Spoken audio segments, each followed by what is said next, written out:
June 20th, 2018. Cleveland, Ohio. The evening seemed like any other ordinary day in the quiet neighborhood of Highland Hills. Families were finishing dinner, kids were outside enjoying the warm summer air, and parents were picking up their children from after-school activities. But within minutes, everything would change.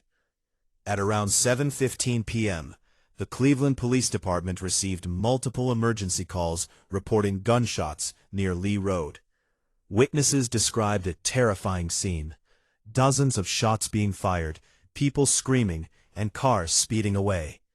When officers arrived at the location, they had no idea that they were about to uncover one of the most heartbreaking tragedies the city had ever experienced. Parked outside a boxing gym nearby was a car. Inside the back seat of that car sat a 9-year-old girl named Saya Nicholson. She was waiting patiently while her mother picked up her older brother from boxing practice. Saya had no connection to the violence unfolding nearby. She wasn't part of any argument. She wasn't involved in any conflict. She was simply a child, sitting in the back seat, waiting for her family. Then suddenly, a stray bullet flew through the air. The bullet shattered the car window, and within a split second, it struck Saya directly in the head. Her mother screamed for help. People nearby rushed toward the car in shock. Someone called 911.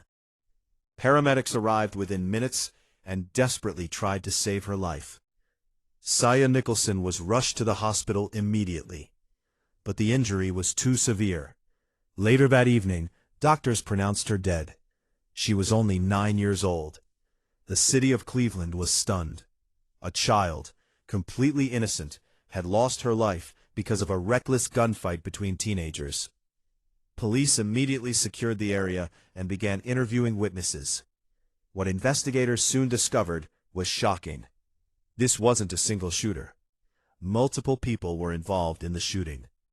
Detectives quickly began tracing what happened earlier that day. Their investigation led them to a group of young men who had been driving around the neighborhood throughout the afternoon. Among them were 18-year-old Aaron George and 17-year-old Brewen Harrison. Both teenagers were brought to the Cleveland Police Department for questioning. Inside the interrogation room, detectives began asking Aaron George about the events of June 20th. At first, Aaron tried to explain the day as if it had been normal. He told detectives that earlier that afternoon he had been picked up by his friend CJ and another man named Devante. They drove around the neighborhood, stopping at gas stations and hanging out. Eventually, they ran out of gas, and that's when tensions began to rise. The group argued because none of them had money left. According to Aaron, most of their cash had already been spent on weed and cigarettes. With no gas in the car and no money to refill it, stranded. CJ and Devante left to look for money, leaving Aaron alone with someone he barely knew. This made Aaron angry. He later told detectives he didn't like being left with strangers. While waiting, Aaron and the other guy began walking around asking people for spare change so they could buy gas. But things quickly got worse. When CJ and Devante returned, they looked furious. They had apparently gotten into an argument with another group of young men nearby. The tension escalated. Anger spread through the group. Aaron claimed he tried to calm things down, but at that moment, he noticed something disturbing. CJ had a gun. Aaron immediately became nervous. He had recently been released from jail and knew being around weapons could get him into serious trouble again. He told detectives he begged CJ not to start any problems. There were too many people around. It was still daylight, but emotions were already boiling over.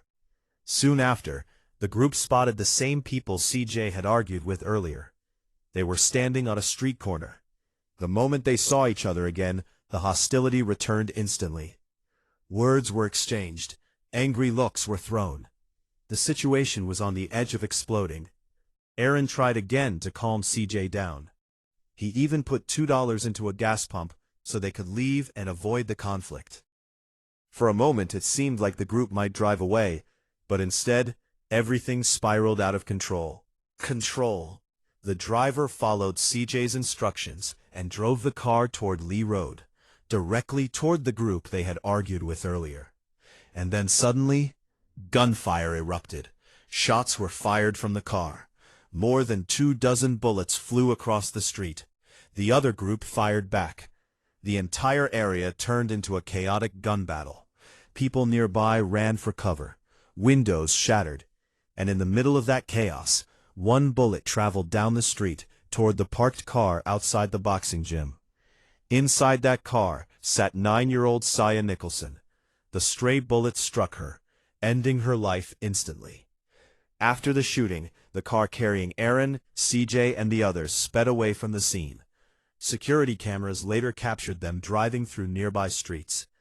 About 15 minutes later, they were seen attempting to get rid of the vehicle.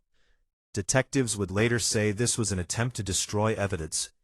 Eventually, police tracked down everyone involved. 7 suspects were arrested in connection with the shooting. Initially, prosecutors filed serious charges, including aggravated murder and attempted murder. But as the investigation progressed, detectives discovered that only one person had actually fired the fatal shot. That person was Katsia Andrews, also known as CJ. The other suspects eventually reached plea agreements. Aaron George, Bruin Harrison, and Devontae pleaded guilty to tampering with evidence. Members of the opposing group involved in the shootout also pleaded guilty to involuntary manslaughter. Several of them received sentences of around 10 years in prison. As for CJ, the shooter responsible for the deadly bullet, he later accepted a plea deal as well. In September 2020, he was sentenced to 22 years in prison for involuntary manslaughter and attempted felonious assault. But for Saya Nicholson's family, no sentence could ever replace what they lost. A 9-year-old girl, a daughter, a sister, a child who simply went with her mother to pick up her brother from boxing practice. One random bullet, fired in anger, changed their lives forever. Today, Saya Nicholson's story remains one of Cleveland's most painful reminders of how reckless violence can destroy innocent lives. Because sometimes, the victims of crime are not the people involved in the conflict. Sometimes, the victims are the ones who had nothing to do with it at all. And in this tragic case, that victim was a 9-year-old girl who never even saw it coming.